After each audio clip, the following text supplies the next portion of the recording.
Jeremías capítulo 17 al 20 es lo que nos tocaba hoy. Palabras duras, la del Señor por medio del profeta Jeremías en estos capítulos. El capítulo 17 realmente comienza en el capítulo 16. Es una continuación.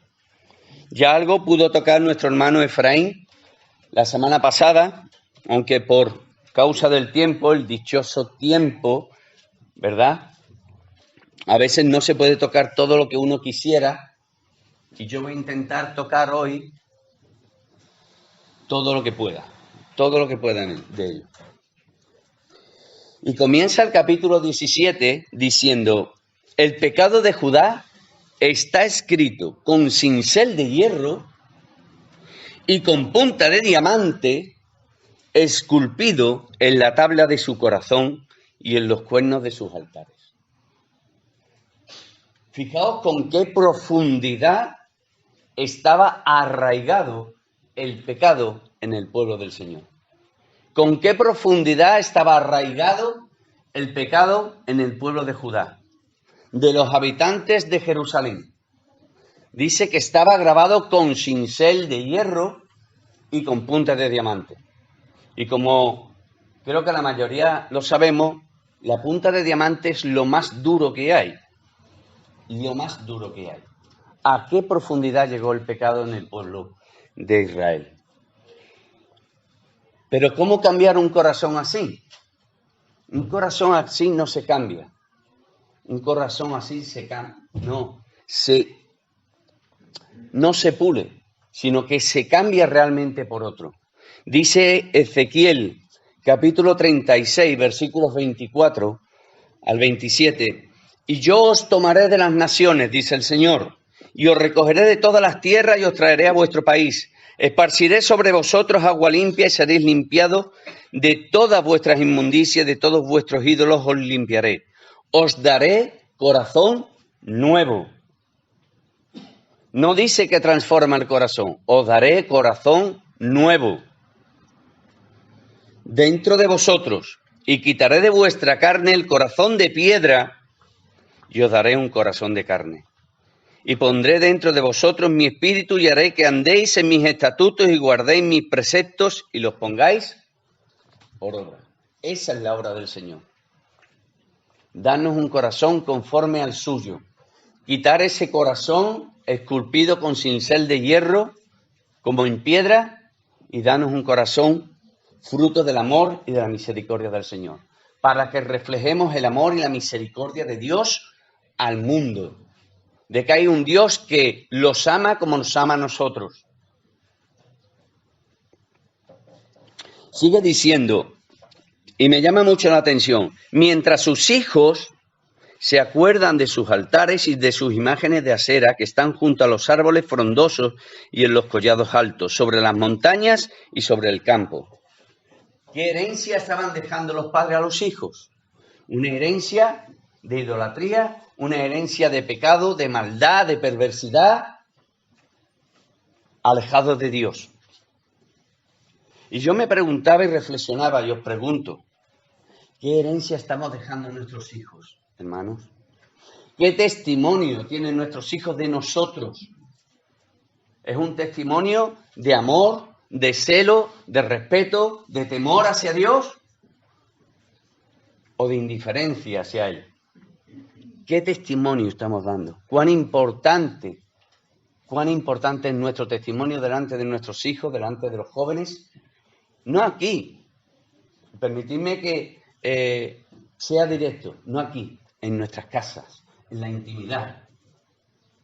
Porque aquí quizás alguna vez podamos reflejar o comportarnos de una forma muy amorosa, muy cariñosa, hermano, qué tal, que esto, que lo otro, que Dios te bendiga, que el Señor te guarde.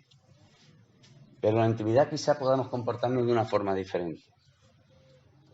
Hermanos, seamos íntegros,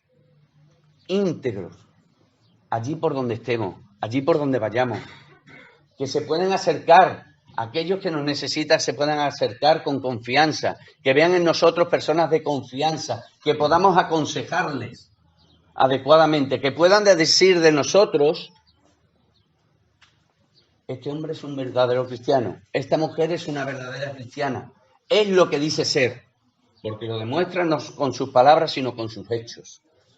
¿Qué herencia estamos dejando nosotros a nuestros hijos? Yo me lo he preguntado alguna vez. Si hoy me fuera de este mundo, porque el Señor así lo quisiera, realmente, ¿qué testimonio he dejado a mis hijos? ¿Qué herencia? No herencia material. ¿Qué herencia he dejado a mis hijos? ¿Seguirán los caminos del Señor o se apartarán de ellos? ¿Qué herencia estoy dejando? Los versículos 3 y 4 de ese capítulo hablan sobre la disciplina y el Señor cumple su palabra. Si nos vamos a Deuteronomio, capítulo 28, versículos 36 y 37, vemos cómo el Señor cumple sus palabras cuando allí puso al pueblo en aquellos dos montes. Le dijo, si hacéis esto, si me obedecéis, tendréis todas estas bendiciones. Pero si no me obedecéis, tendréis estas maldiciones. Y fijaos lo que dice el 36 y 37 del capítulo 28. Yahvé te llevará a ti y al rey que hubieres puesto sobre ti, a nación que no conociste, ni tú ni tus padres, y allá servirás a dioses ajenos, al palo y a la piedra, y serás motivo de horror, y servirás de refrán y de burla a todos los pueblos, a los cuales te llevará Yahvé, te llevará el Señor. Y eso es lo que dice aquí en el versículo 4. Y perderás la heredad que yo te di y te haré servir a tu enemigo en tierra que no conociste. El Señor cumple su palabra. Él es fiel a su palabra, hermanos. Y fijaos los versículos que van del 5 al 8, la diferencia entre servir al Señor y no servirle. Así ha dicho Yahvé: maldito el varón que confía en el hombre y pone carne por su brazo y su corazón se aparta del Señor. Será como la retama en el desierto. ¿Sabéis lo que es la retama? ¿Habéis visto estas bolitas como de paja que van de un lado para otro en las películas del oeste? Eso es la retama. Yendo de un lado para otro. Y su corazón se aparta de Yahvé. Será como la retama en el desierto y no verá cuando viene el bien, sino que morará en los sequedales en el desierto, en tierra despoblada y deshabitada. Solo, sin recursos, sin bendición del Señor.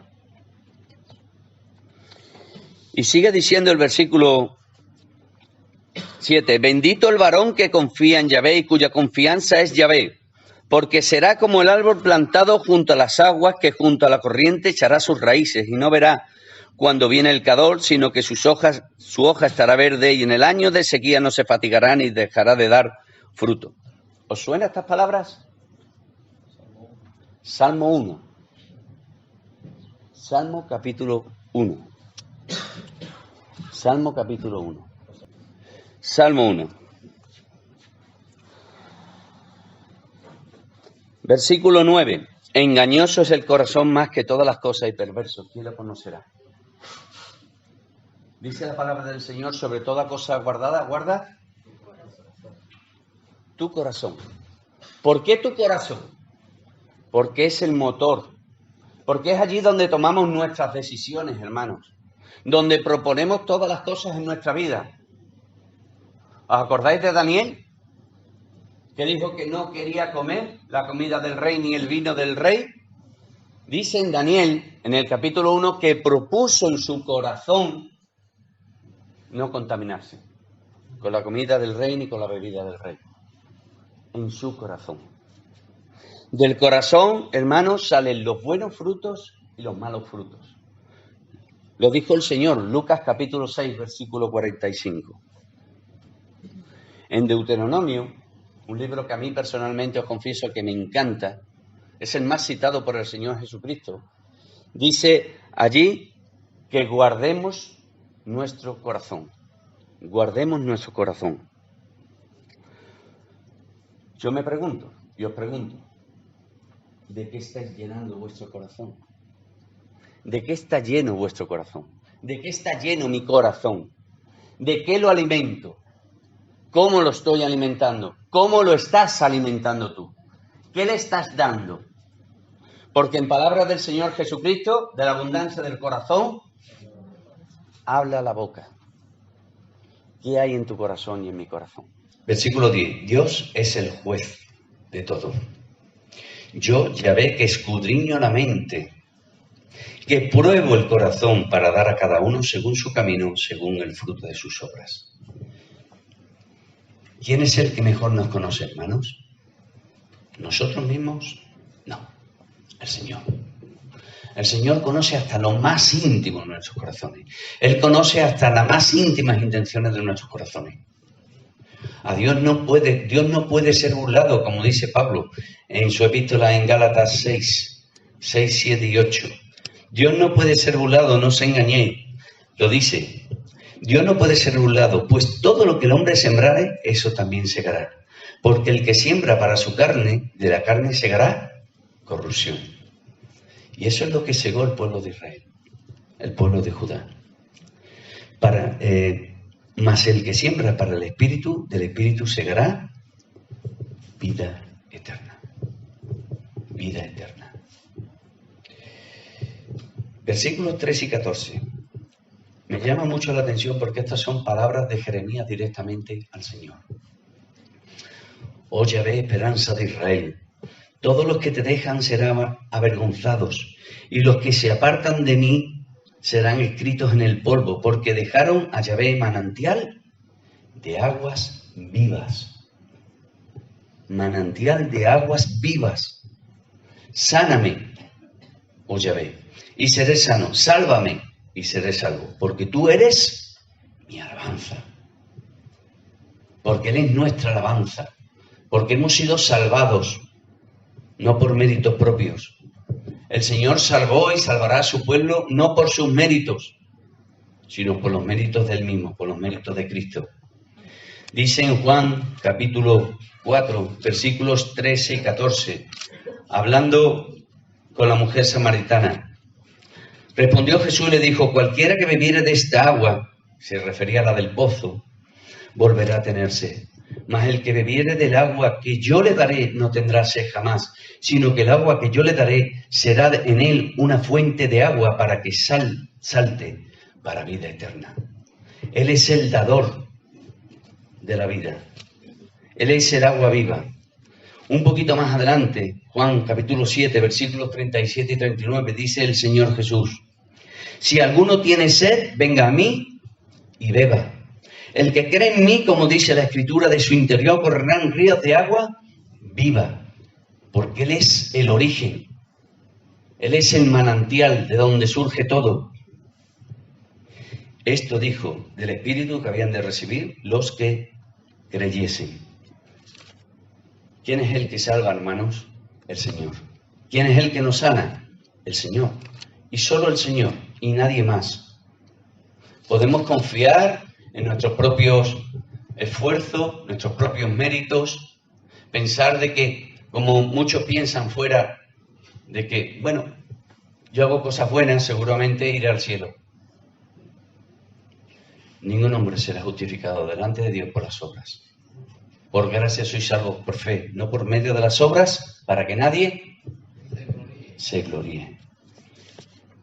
Nadie se gloríe. Mira, el Señor lleva a Jeremías a casa del alfarero. Y allí le dice, mostrando todo aquello, lo que estaba haciendo el alfarero, que estaba haciendo una vasija, se rompe y vuelve a hacer otra. Y la hace conforme él mejor cree, con las mejores intenciones. Y el Señor, en cierta forma, le está diciendo a su pueblo, yo os voy a cambiar y os voy a hacer con mis mejores intenciones. Yo puedo cambiarlo. Él es soberano. Y es lo que vemos en los primeros versículos. Él es soberano. Pero lo que me llama la atención son los versículos que van a partir del versículo 6, versículo 7 en adelante. Voy a leer el versículo 6 también. ¿No podré yo hacer de vosotros como este alfarero, casa de Israel? Dice Yahvé. He aquí que como el barro en la mano del alfarero, así sois vosotros en mi mano, oh casa de Israel. En un instante hablaré contra pueblos y contra reinos para arrancar y derribar y destruir. Él es soberano. Y Él hace conforme a su voluntad. Y no es un Dios caprichoso. sino que obra conforme a las obras de cada pueblo. Pero si esos pueblos, fijaros, y esto es lo que me llama la atención, pero si esos pueblos, no está hablando del pueblo de Israel, está hablando de otros pueblos, pero si esos pueblos se convirtieran de su maldad, contra la cual hablé, yo me arrepentiré del mal que había pensado hacerles, y en un instante hablaré de la gente del reino para edificar y para plantar. La salvación del Señor ha sido siempre, no para su pueblo, sino para todo el mundo, para todo aquel que ha querido acercarse a Él, para todo aquel que se ha arrepentido. Os pongo un ejemplo muy claro, la ciudad de Nínive. ¿Os acordáis de Jonás? Cuando después de haber sido expulsado de aquel gran pez, va a Nínive, empieza a predicar, creo que tarda 3 días en recorrer toda la ciudad. ¿Y qué hacen los habitantes de Nínive? Se arrepienten, dejan de comer, se rasgan sus vestiduras, ayunan y se echan en silicio. ¿Y qué dice el Señor? Yo los voy a perdonar. Porque el Señor no quiere el mal del hombre. Él quiere, en palabras del apóstol Pablo, 1 Timoteo 2, versículo 4, Él quiere que todos los hombres sean salvos y vengan al conocimiento de la verdad. ¿Y quién es la verdad? La verdad es Dios. La verdad es Cristo. Yo soy el camino, la verdad y la vida. Nadie viene al Padre si no es por mí. El Señor quiere el bien del hombre. Quiere el bien del hombre. Pero también tiene que ser consecuente a las decisiones de los hombres. Y así tiene que actuar el Señor. Versículo 15 de ese capítulo 18. Porque mi pueblo me ha olvidado incensando a lo que es vanidad y ha tropezado en sus caminos, en las sendas antiguas, para que camine por sendas y no por camino transitado. Este fue el error del pueblo de Israel. Este es el pueblo. Gracias, Juan. Este fue el error del pueblo de Israel y que puede ser también nuestro propio error, hermanos. El que debido al estrés que vivimos, día a día, nos olvidemos de reunirnos con el Señor. Que dejemos de orar o que le demos al Señor las migajas de cada día. Al Señor no hay que darle las migajas, hay que darle lo mejor. Lo mejor. Porque ¿qué es lo que nos da el Señor a nosotros, hermanos? Lo mejor. Y como agradecimiento tenemos que darle lo mejor, no las migajas. Hermanos, que el Señor permita que no nos olvidemos de Él nunca. Que todos los días leamos, meditemos, memoricemos su palabra y oremos a Él, nos presentemos en oración.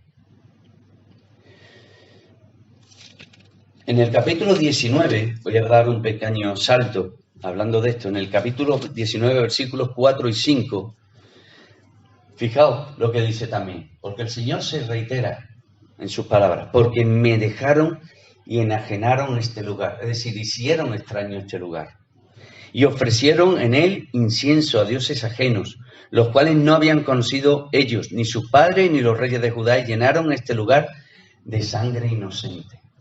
De sangre inocente. ¿Cuál es esa sangre inocente? Posiblemente se esté refiriendo a los sacrificios que hacían afuera de Jerusalén en el valle de Hinón, del hijo de Hinón. ¿Sabéis lo que hacían allí? Sacrificar a sus hijos, quemándolos delante del dios Moloc. Por eso la sentencia del Señor es terrible. Es terrible. Muchos morirían, no se enterrarían, muchos morirían de hambre, de peste, de enfermedad, de espada. E incluso, y suena terrible lo que voy a decir, lo dice la palabra del Señor, incluso se tendrían que llegar a comer a sus propios hijos. Qué fuerte, ¿verdad? Y todo por la maldad a la cual llegaron. Si queréis saber la maldad a la cual llegaron, Segunda de Crónicas, capítulo 33, los 10 primeros versículos, veréis la historia del rey Manasés. y cómo la herencia que dejó el rey a Manasés durante sus primeros años, después se convirtió. Pero siguieron las enseñanzas de Manasés y sacrificaban a sus hijos. Qué fuerte, ¿verdad? Sacrificar a tus propios hijos. Y en el capítulo 20, y ya con esto voy a terminar, nos cuenta la historia de Jeremías y el sacerdote Pasur. Y hay algo que me llama mucho la atención de esto, y es la importancia del gobierno, de la dirección, de la enseñanza espiritual de los principales o de los que están al frente de cada pueblo. Ellos pensaban de que había palabra de Dios en sus vidas, en la de los sacerdotes y en la de los profetas. Sin embargo, en Jeremías, unos capítulos antes de los que hemos dado, dicen que delante del Señor eran vagamundos. No había palabra del Señor ni en los profetas ni en los sacerdotes, que eran aquellos que debían de enseñar las Escrituras. Cuán importante es, hermanos, el gobierno en una congregación. Que se predique y que se enseñe la sana doctrina. Que se enseñe sin pelos en la lengua la sana palabra del Señor. Esto es lo que dice, sin adornarla, sin quitarle nada, para que conozcamos cómo es nuestro Dios. Un Dios justo, un Dios lleno de amor, un Dios santo, y que a veces a su pueblo, si va mal, lo va a disciplinar. Lo va a disciplinar en todo momento. Pues hermano, habría más que hablar, pero lo vamos a dejar aquí. Que el Señor, de verdad, que sea nuestro deseo que el Señor nos ayude en todo momento. Que el Señor dirija nuestras vidas. Que los que están al frente de cada congregación, del que está al frente de esta congregación, y todos sabemos quién es, que nos siga enseñando palabra del Señor sin pelos en la lengua. Que sea así, hermano. Que nos hablemos, que enseñemos conforme a la palabra. Y si tenemos de verdad, lo digo, si tenemos que exhortarnos los unos a los otros, que lo hagamos con amor, pero que también recibamos esa exhortación con amor, hermano, porque es para nuestro bien y es para el bien de los demás. Y sobre todo, para la gloria del Señor. Amén.